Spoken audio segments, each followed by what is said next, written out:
Bienvenue dans l'émission La vérité de l'Évangile avec Andrew Womack, un ministère d'enseignement qui se concentre sur l'amour et la grâce inconditionnelle de Dieu. Nous avons une meilleure alliance fondée sur de meilleures promesses et nous avons accès à une meilleure relation avec Dieu. Toutes les choses que nous espérons, pour lesquelles nous travaillons et prions, nous les avons déjà, car Jésus nous les a données. Et maintenant, voilà Andrew. Bienvenue dans notre émission La vérité de l'Évangile. Aujourd'hui, je continue à enseigner la série intitulée « Une meilleure manière de prier ». Il est question de la prière, bien sûr, et cet enseignement existe également sous forme de livre, en plusieurs langues, que vous pouvez vous procurer sur notre site internet. Et ce livre existe également en français, et nous avons également cette série en CD et DVD. Au cours des 4 premiers jours de cet enseignement, j'ai utilisé la même approche que celle que Jésus a utilisée dans Matthieu chapitre 6, et j'ai commencé par enseigner ce que la prière n'est pas.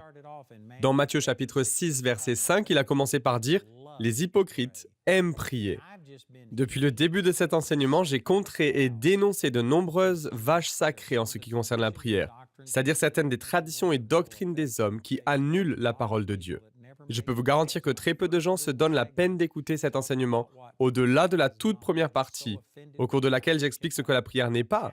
Ils se sentent immédiatement très offensés parce que je mets en cause et je dénonce leurs traditions religieuses. Mais comme je le disais lors d'une précédente émission, la plupart des gens n'ont pas une vie de prière très efficace. Et si c'est votre cas, alors pourquoi vous acharner à défendre quelque chose qui ne porte pas de fruits et qui ne fonctionne pas? Il y a une meilleure manière de prier. Et je ne dis pas que je suis parfait, je suis toujours dans une phase d'apprentissage. Je continue de recevoir de la connaissance et de la révélation. Mais je vous assure que tout ce que je dénonce dans cet enseignement, je l'ai moi-même pratiqué à un moment donné dans ma vie. Malgré le fait que j'aimais Dieu et que je voyais certains fruits dans ma vie, j'obtiens aujourd'hui de bien meilleurs résultats. Et je crois que j'obtiens de meilleurs résultats dans ma vie de prière que la plupart d'entre vous. Je ne dis pas cela pour me vanter, je le dis dans une attitude de reconnaissance, car j'ai vu mes propres enfants ainsi que ma femme ressusciter d'entre les morts. J'ai vu des miracles merveilleux. J'ai vu des aveugles recouvrir la vue, les sourds entendre. Vous savez, nous sommes actuellement en train de construire une toute nouvelle aile pour notre école biblique. Et nous avons reçu des dons pour des dizaines de millions de dollars. Je vois des vies transformées. Je vois des résultats dans tous les domaines. Ce que je suis en train de vous dire, c'est que si vous ne voyez pas de résultats dans votre vie de prière, alors vous devriez au moins considérer qu'il pourrait y avoir une meilleure manière de prier. Je suis conscient que lors des 4 premières émissions, j'ai abordé de nombreux sujets qui vous ont certainement offensé ou dérangé, parce que je m'oppose à la manière dont priait votre mère, ou bien la manière dont priait votre arrière-grand-mère, et cela vous offense. Mais je suis simplement en train de dire que si votre vie de prière n'est pas efficace, qu'elle ne fonctionne pas, vous devriez au moins considérer qu'il puisse y avoir une meilleure manière de prier. Ce dont je veux parler maintenant va servir de base, de fondation, à toutes les autres choses que je vais dire par la suite en ce qui concerne la prière. Il faut savoir qu'il y a une énorme différence entre la manière dont un croyant du Nouveau Testament prie et la manière dont un croyant de l'Ancien Testament priait. Il y a une énorme différence, et la plupart des gens ne font pas vraiment de distinction entre les deux. Pour beaucoup de gens, la seule différence entre l'ancienne et la nouvelle alliance, c'est une page blanche dans leur Bible. Et ça se limite à cela. Beaucoup de gens considèrent que c'est plus ou moins la même chose. Bien sûr, tous les passages de la Bible nous ont été donnés par Dieu et sont inspirés par lui. Ils sont utiles pour enseigner, pour convaincre et pour corriger. Mais il y a une différence énorme entre la manière dont nous prions et entrons en relation avec Dieu aujourd'hui, depuis la venue de Jésus, et la manière dont il priait sous l'Ancienne Alliance. Je constate que la grande majorité des pratiques trompeuses ou erronées que nous voyons aujourd'hui dans le domaine de la prière sont dues au fait que les gens ne font pas la distinction entre ces deux alliances. Ils prient comme David ou Moïse ou encore Élisée. Et ce n'est pas juste de prier ainsi. Est-ce que je suis en train de dire qu'ils avaient tort? Non, il était juste pour eux de prier de la manière dont ils le faisaient à leur époque, car Jésus n'était pas encore venu sur terre et il n'avait pas encore ouvert le chemin vers le Père.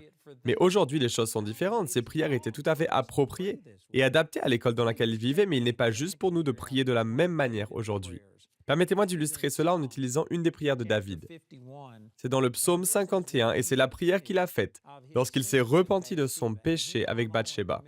Il a non seulement commis l'adultère avec Bathsheba, mais il a tué Uri, son mari, afin d'essayer de camoufler son adultère. Et voici quelques-unes des choses que David a confessées dans le psaume 51.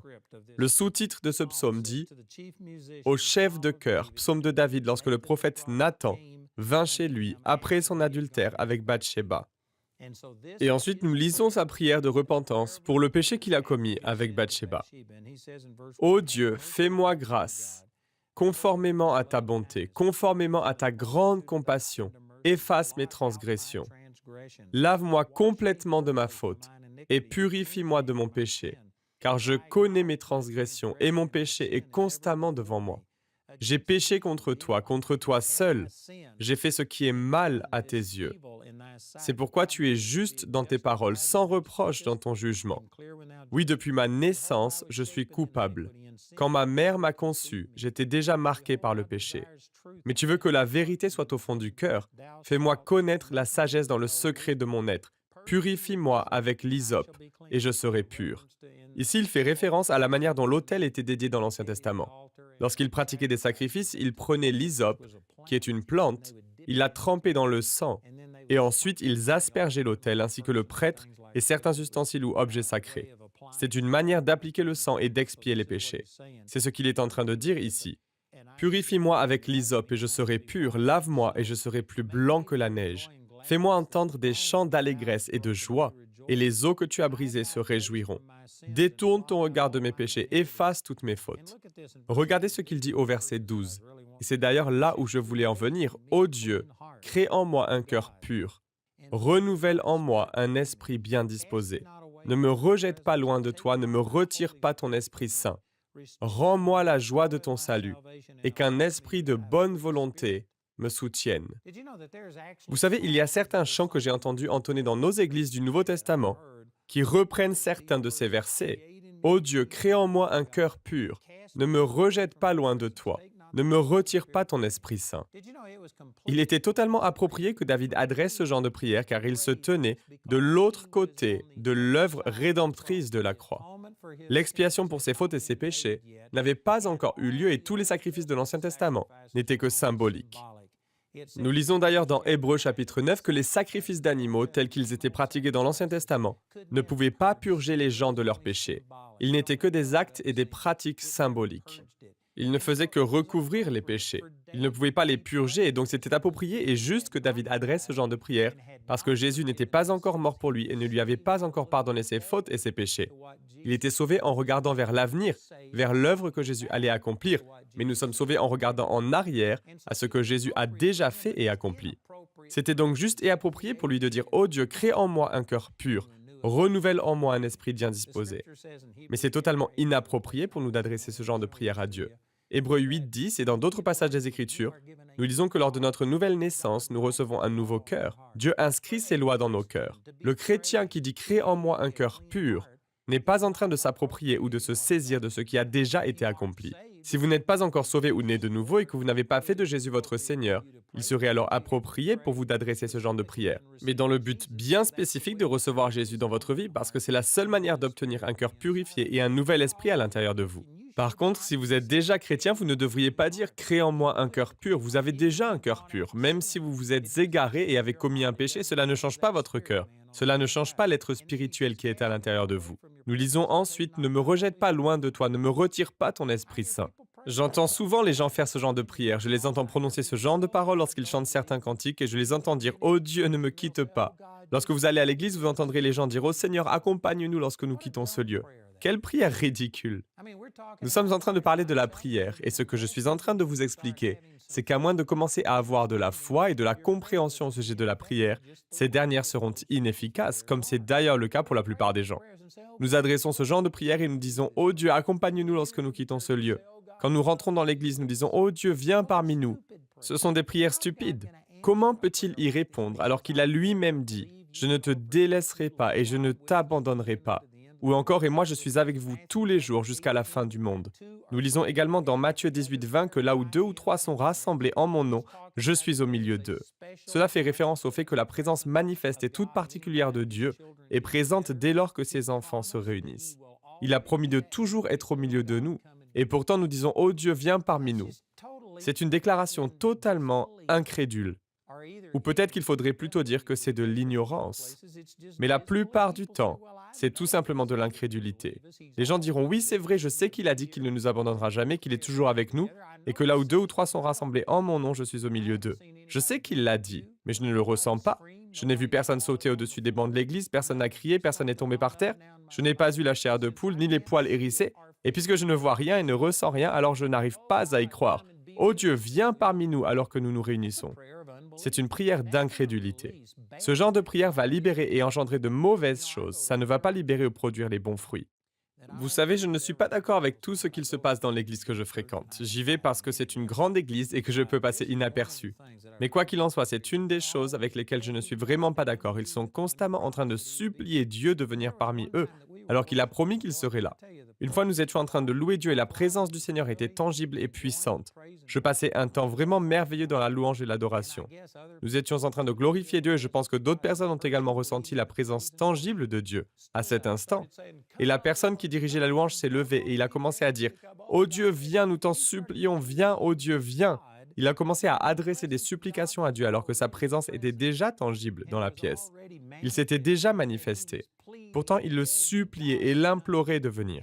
Je ne sais pas ce que les autres personnes présentes ont ressenti ou discerné, mais pour ma part, j'ai perçu dans mon esprit que la présence manifeste et tangible de Dieu s'était totalement évaporée dès qu'il a commencé à implorer Dieu de venir et de se manifester. Je sais très bien que Dieu n'a pas quitté la salle, ce que je dis c'est que sa présence manifeste et son onction ont disparu lorsqu'il a commencé à agir dans l'incrédulité, en prononçant une prière qui n'était pas biblique et en suppliant Dieu de se manifester et de venir comme si sa parole n'était pas la vérité. Vraiment, Dieu ne nous délaissera et il ne nous abandonnera jamais. Nous n'avons pas besoin de lui demander de nous accompagner et d'être parmi nous lorsque nous nous réunissons. Il y a une différence majeure entre la manière dont les croyants prient dans le Nouveau Testament et la manière dont ils priaient dans l'Ancien Testament. Nous pouvons notamment constater cette différence dans le domaine de l'intercession et dans la façon dont nous intercédons pour les gens. Je crois qu'il y a vraiment une différence majeure entre la manière dont cela se vivait et se pratiquait sous l'Ancienne Alliance et la manière dont nous le vivons sous la Nouvelle Alliance. Et voici l'un des versets qui exprime cela très clairement pour moi. Dans 1 Timothée chapitre 2, verset 1, il est écrit « J'encourage donc avant tout à faire des demandes, des prières, des supplications, des prières de reconnaissance pour tous les hommes, pour les rois et pour tous ceux qui exercent l'autorité, afin que nous puissions mener une vie paisible et tranquille, en toute piété et en tout respect. Voilà ce qui est bon et agréable devant Dieu notre Sauveur, lui qui désire que tous les hommes soient sauvés et parviennent à la connaissance de la vérité. » Et regardez la suite au verset 5. « En effet, il y a un seul Dieu, et il y a aussi un seul médiateur entre Dieu et les hommes, un homme, Jésus-Christ. » Cette déclaration est fabuleuse. Il y a un seul médiateur entre Dieu et les hommes. Un médiateur est une personne qui est comme un arbitre, qui se tient entre deux personnes ou deux parties qui sont en opposition l'une vis-à-vis de l'autre et qui tentent de les réconcilier. D'ailleurs, dans Galates chapitre 3, nous lisons que la loi a été promulguée par des anges au moyen d'un médiateur. La Bible appelle Moïse un médiateur. Moïse était une personne qui se tenait entre Dieu et le peuple. Dans Exode chapitre 32, nous lisons que Dieu était très en colère contre le peuple parce qu'il s'était façonné un veau d'or et à cause de cela, il a voulu consumer toute la nation. Il a dit à Moïse qu'il allait tout recommencer et qu'il allait faire de sa descendance une grande nation. Au verset 12, Moïse a dit à l'Éternel, « Repens-toi !» Il a demandé à l'Éternel de se repentir. Et ce qui est vraiment étonnant, c'est que nous lisons ensuite, dans Exode chapitre 32, verset 14, que Dieu s'est repenti. Moïse s'est tenu entre un Dieu en colère qui était furieux contre son peuple, et il a intercédé pour toute la nation en demandant à Dieu de se repentir, et Dieu s'est repenti. Et Moïse était un médiateur, un conciliateur, il était celui qui se tenait entre Dieu et le peuple qui était en désaccord. Mais dans le Nouveau Testament, il est écrit en effet, il y a un seul Dieu, et il y a aussi un seul médiateur entre Dieu et les hommes, un homme, Jésus-Christ. Jésus est maintenant notre médiateur. Il a tout changé.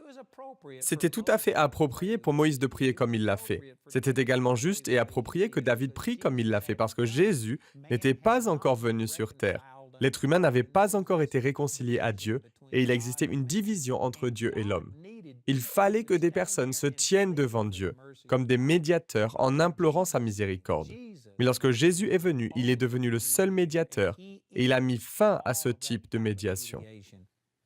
Il n'est pas juste pour un croyant du Nouveau Testament de supplier Dieu de ne pas le quitter, de créer en lui un cœur pur, de demander à Dieu de se repentir et de ne pas répandre sa colère, ou encore comme l'a fait Abraham, de prier et de supplier Dieu de ne pas détruire Sodome et Gomorrhe, même s'il n'y avait plus que 50 personnes justes, puis 45 et 40, etc. Il est important de comprendre que lorsque les croyants de la Nouvelle Alliance supplient Dieu de cette manière-là, c'est en fait une insulte à la face de Jésus. Parce que lorsqu'il est venu, il a été un médiateur parfait entre Dieu et l'homme. Étant homme et Dieu à la fois, Jésus est le médiateur parfait entre Dieu et l'homme et il a réglé la question pour toujours. Il a totalement apaisé la colère de Dieu. Dans Jean chapitre 12, verset 32, il est écrit qu'il est devenu péché pour nous. Il a pris tout le jugement de Dieu contre nous, l'a attiré sur lui. Et maintenant, la colère de Dieu a été apaisée au travers de Jésus. Dieu n'est plus en colère. Il n'est ni fâché, ni en colère, et il n'est même pas de mauvaise humeur. Jésus a totalement apaisé la colère et la punition de Dieu. Et maintenant, il est toujours vivant pour intercéder en notre faveur. Lorsque nous essayons d'intercéder auprès de Dieu ou que nous lui demandons de se détourner de sa violente colère et de se repentir, lorsque nous le supplions de ne pas nous quitter ou encore d'être parmi nous et ainsi de suite, nous sommes en quelque sorte en train de nier l'œuvre médiatrice de notre Seigneur Jésus-Christ.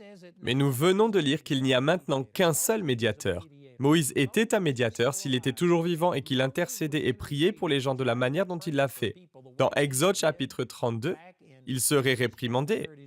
Moïse serait corrigé et repris pour son attitude et son comportement anti-Christ.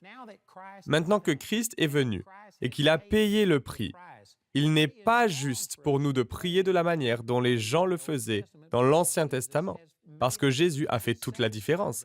Il a apaisé la colère de Dieu. C'est lui qui a déversé la grâce de Dieu. Dans Tite chapitre 2, verset 11, il est écrit « La grâce de Dieu, source de salut pour tous les hommes, a été révélée. » Dans Jean chapitre 1, verset 17, nous lisons que la loi a été donnée à travers Moïse, mais la grâce et la vérité sont venues à travers Jésus-Christ. Et au verset 16, que nous avons tous reçu de sa plénitude et grâce sur grâce. Jésus a pour toujours répondu à tous nos besoins. Maintenant, si nous essayons de prier et de nous approcher de Dieu de la manière dont les gens le faisaient sous l'Ancien Testament, nous agissons comme une personne qui est anti-Christ, c'est-à-dire que nous sommes contre Christ. Je ne suis pas en train de dire que vous êtes du diable, mais je dis que cette attitude s'oppose à ce que Jésus a fait et accompli. Et il est bien triste de constater que le corps de Christ ne comprend pas pleinement que Jésus nous a rendus acceptables devant Dieu. Il pense que nous devons toujours le supplier et mendier et que nous devons nous rendre acceptables devant Dieu par nos propres forces et par nos efforts. C'est un comportement et une pensée anti-Christ et elle va à l'encontre de l'œuvre de Christ. La majeure partie de ce qui est enseigné dans les églises aujourd'hui, en ce qui concerne la prière, est anti-Christ. On nous enseigne que nous devons supplier Dieu et l'implorer de répandre son esprit, que nous devons le motiver pour qu'il veuille bien sauver les gens, et que nous devons intercéder auprès de lui et nous tenir dans la brèche pour eux. Moi, je suis en train de vous dire que Jésus a déjà fait tout cela. Il y a une bonne manière de prier et d'intercéder, mais ce n'est absolument pas de la manière dont cela est pratiqué dans le corps de Christ aujourd'hui. Je vais rentrer dans plus de détails là-dessus et tout particulièrement sur le sujet de l'intercession. Mais le point principal sur lequel je veux vraiment insister se trouve dans 1 Timothée chapitre 2, verset 5, où nous lisons « Il y a aussi un seul médiateur entre Dieu et les hommes, un homme, Jésus-Christ. » Ce n'est donc pas à nous d'endosser cette responsabilité. D'ailleurs, si nous prenons nous-mêmes cette responsabilité en essayant de forcer Dieu à agir, en essayant de lui faire quelque chose pour nous, alors nous discréditons complètement l'œuvre de Jésus et ce qu'il a accompli. Jésus a obtenu la faveur de Dieu pour nous, pour toujours. Il nous a réconciliés. C'est ce que nous lisons dans 2 Corinthiens chapitre 5, verset 19. Il nous a réconciliés avec Dieu. Il a rétabli l'harmonie. Nous sommes les amis de Dieu. Jésus a accompli tout cela pour nous et dès l'instant où vous pensez que vous devez faire quoi que ce soit afin de vous rendre acceptable devant Dieu, que vous devez faire tout un tas de choses afin que Dieu soit content et satisfait de vous, que vous devez intercéder afin qu'une personne puisse recevoir quoi que ce soit, que vous devez vous emparer de Dieu et l'obliger à agir, dès que vous pensez et agissez ainsi, alors vous vous opposez à Jésus. Il y a des exemples dans l'Ancien Testament où nous voyons que les gens faisaient toutes ces choses et adressaient ce genre de prière. Mais c'est parce que Jésus n'était pas encore venu, nous n'avions pas encore été réconciliés avec Dieu. Il y avait cette séparation et nous avions besoin que des médiateurs se tiennent entre nous et Dieu. Mais dans le Nouveau Testament, Jésus a mis fin à ce type de médiation. Il est maintenant le seul médiateur entre Dieu et l'homme. Et nous lisons qu'il est toujours vivant pour intercéder en notre faveur. Jésus a obtenu la faveur de Dieu. Maintenant, en tant que croyants du Nouveau Testament, nous devons entrer dans le repos et nous abandonner dans l'œuvre que Jésus a déjà accomplie, plutôt que d'essayer de reproduire ce qu'il a déjà fait, ou de rajouter à ce que Jésus a déjà accompli pour nous. Vous ne pouvez pas y ajouter quoi que ce soit. Dès que vous essayez de rajouter vos propres efforts à ce que Jésus a déjà fait, dans le but de faire agir Dieu, alors vous avez tout pollué. Soit c'est une foi totale et absolue en ce que Jésus a fait pour nous, et c'est la seule chose qui nous rend acceptables aux yeux de Dieu. Soit vous pensez que c'est à vous de rajouter quelque chose. Vous croyez qu'il faut Jésus, mais il faut aussi votre sainteté, vos prières, vos œuvres et vos efforts afin qu'il se passe des choses. Dès que vous commencez à raisonner de la sorte, alors vous avez tout corrompu et souillé. Jésus plus rien, à part votre foi en lui, votre réponse positive en ce qu'il a déjà fait, est égale à tout. Mais Jésus plus quoi que ce soit est égal à zéro. Dès que vous ajoutez vos efforts et vos bonnes œuvres ou votre bonté à ce que Jésus a fait, vous souillez et corrompez tout le message. Ces déclarations sont vraiment puissantes. C'est une vérité que la plupart des gens ne comprennent pas. Et pour cette raison-là, ils ne savent pas comment adresser des prières conformes au Nouveau Testament. Ils ne passent pas par Jésus, le seul médiateur entre Dieu et les hommes. Ils placent leur confiance en leur propre bonté, leur propre sainteté. Et c'est précisément ce qui rend leur prière inefficace. Vous devez comprendre que Jésus a totalement satisfait les exigences de Dieu et qu'il ne nous reste plus rien à faire à part croire et recevoir ou bien douter et faire sans. Que vous receviez quelque chose ou non, il est important de comprendre que ce n'est pas vous qui pouvez obliger Dieu à faire quoi que ce soit. Vous ne l'obligez pas à guérir les gens, vous ne l'obligez pas à pourvoir financièrement. Vos prières ne sont pas un moyen de forcer Dieu à faire quoi que ce soit. Jésus est devenu ce médiateur, il est celui qui s'est tenu devant Dieu en tant qu'arbitre et conciliateur. À moins de comprendre cela, vous aurez une mentalité de l'Ancien Testament qui consiste à penser que vous devez entrer dans le temple et vous saisir des cornes de l'autel et les secouer jusqu'à ce que Dieu daigne se montrer, se révéler ou répondre à vos requêtes. Vous pensez pouvoir forcer Dieu à libérer sa puissance pour vous. Et si c'est votre cas, je vous le dis dans l'amour. Mais si c'est ce que vous croyez, alors vous avez une attitude et un comportement qui est anti-Christ. Vous vous opposez à ce que Jésus a accompli. Il y a un seul médiateur entre Dieu et les hommes, un homme, Jésus-Christ. Et ce n'est pas vous, c'est Jésus. Nous devons donc nous approcher de Dieu notre Père à 100% sur la base de ce que Jésus a fait et accompli, et non pas sur la base de votre bonté, ou encore de la manière dont vous intercédez pour quelqu'un d'autre.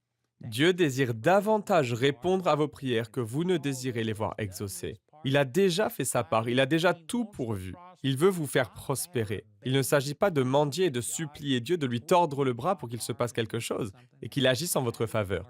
Il s'agit d'apprendre à se reposer sur ce que Jésus a déjà fait.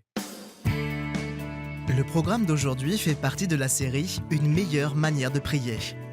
Nous espérons que ce message vous a béni. Notre ligne téléphonique est ouverte aux heures indiquées à l'écran. Appelez-nous si vous avez des questions sur ce programme, si vous avez besoin de prière ou si vous désirez commander l'un de nos enseignements. Vous pouvez nous contacter au numéro qui s'affiche à l'écran. Ce programme a été rendu possible grâce au soutien financier de nos partenaires. Si vous souhaitez devenir partenaire, vous pouvez le faire en appelant ces numéros. Si vous souhaitez vous procurer nos ressources, vous pouvez le faire en vous rendant sur notre site awmi.fr. Nous envoyons nos colis dans toute la francophonie. Vous pouvez aussi opter pour les fichiers audio MP3 et vidéo MP4 sur clé USB. Les 20 émissions de cette série sont disponibles en DVD pour 22 €. Vous pouvez également vous les procurer en CD pour la somme de 15 €. Si vous commandez les 2 albums, CD et DVD de manière simultanée, le prix de l'ensemble baisse à 30 €. Pour tous nos téléspectateurs qui se trouvent en dehors de l'Europe, tous les produits que nous vous présentons sont disponibles grâce à nos bureaux dans votre région. Vous pouvez les contacter grâce aux détails qui s'affichent sur votre écran afin de connaître le prix dans leur monnaie locale. Andrew a à cœur que chacun puisse écouter ou regarder ce programme à sa convenance et puisse le partager avec d'autres.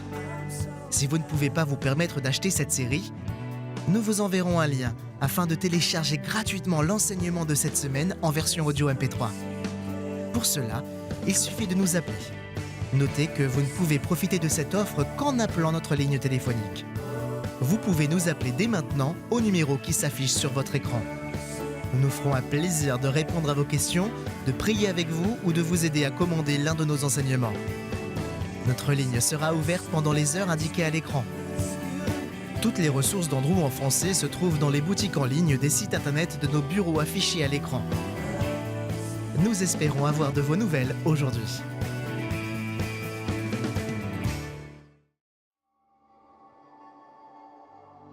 Vous avez été créé dans un but précis, qui a été inscrit dans le cœur de Dieu, bien avant votre naissance. Il vous appelle à le découvrir. Vous êtes né pour un temps comme celui-ci, pour être un disciple, pour tourner le dos au monde et suivre Dieu. Vous avez été créé avec une destinée que vous seul pouvez accomplir et réaliser. Allez donc, faites de toutes les nations des disciples. Baptisez-les au nom du Père, du Fils et du Saint-Esprit, et enseignez-leur à mettre en pratique tout ce que je vous ai prescrit. Et moi, je suis avec vous tous les jours, jusqu'à la fin du monde. Nous voulons vous aider à connaître Dieu, à faire l'expérience de son amour inconditionnel. Nous voulons vous équiper et vous donner les moyens d'être quelqu'un qui change le monde. Bonjour, je suis Andrew Mack et je voudrais vous informer que nous avons maintenant une école biblique Charis à Nice, en France. Elle fonctionne sous le système hybride, c'est-à-dire que les étudiants se réunissent quelques samedis dans l'année. Mais nous avons dorénavant aussi des cours par correspondance. Pour certains d'entre vous, le fait de vous déplacer ne serait-ce qu'un samedi par mois est impossible.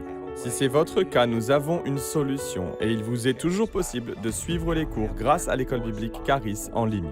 Notre cursus par correspondance a maintenant été traduit en français et ainsi, où que vous soyez géographiquement, vous pourrez bénéficier des cours de notre école biblique. Je peux vous garantir que la chose la plus importante que vous puissiez faire dans votre vie, c'est de prendre la parole de Dieu et la semer dans votre cœur. C'est la semence qui fait pousser tout le reste dans le royaume de Dieu. Dieu a dit, c'était dans l'Ancien Testament, mais cela nous concerne aussi aujourd'hui. Il a dit que son peuple était détruit par manque de connaissance.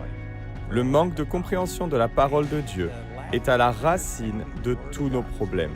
Nous avons donc rendu notre cursus disponible et si vous n'êtes pas en mesure de vous déplacer à Nice, en France, là où se trouve notre école biblique, il vous sera malgré tout possible de suivre nos cours en français par l'intermédiaire de notre école biblique Charis par correspondance.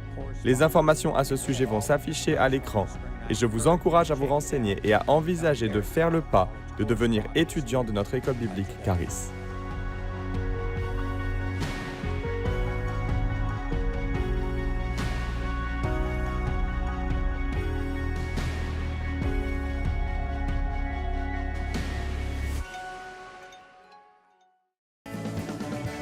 Retrouvez-nous la prochaine fois pour plus de la parole de Dieu dans la vérité de l'Évangile.